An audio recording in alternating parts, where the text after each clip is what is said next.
A man who identifies as transgender will be going to prison for taking videos and photos of an 18-year-old woman changing inside of a Target dressing room. That woman appeared in court today and said that she has felt emotionally mutilated since the incident that occurred in July.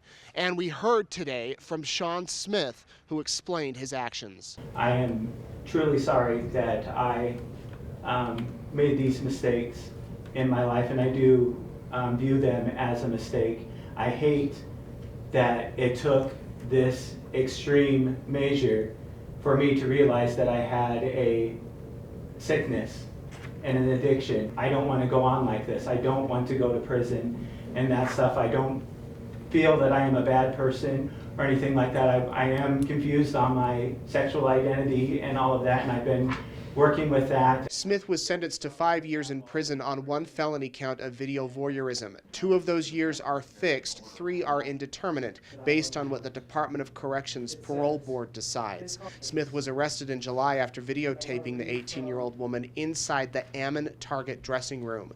In court, the woman, who we are not identifying, said, "When this happened, I started to sob inside the dressing room. I was hyperventilating and scared. I've always supported the transgender community, but felt betrayed.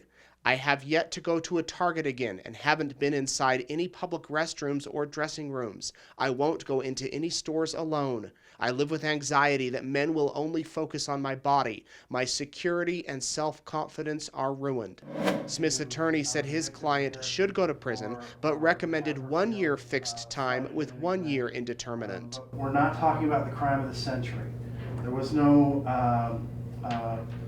physical touching, there was no physical altercation other than being caught by the video. Months ago, the prosecutor asked that Smith undergo a psychosexual evaluation. It was done, but Smith refused to release the findings to the court. Investigators also said Smith admitted to similar behavior in Missouri and Washington, and they discovered video on Smith's phone showing other women undressing, including a possible juvenile. There isn't any evidence gathered in the pre-sentence investigation that shows that this defendant is amenable to treatment in the community, that shows that this defendant is not a high risk to commit future offenses. Judge Joel Tingey expressed sympathy for the victim, saying she could have lifelong trauma from this experience, and in addition to prison time, ordered Smith to pay for the victim's counseling for at least 1 year.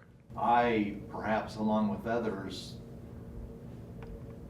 would have thought that Target has now adopted a questionable policy. Is someone going to come in and victimize someone because of that? And you took advantage of that and victimized a young lady. Now, Smith told Judge Tingey that he was in a car accident yesterday and asked for an additional day to get his affairs in order before reporting for prison.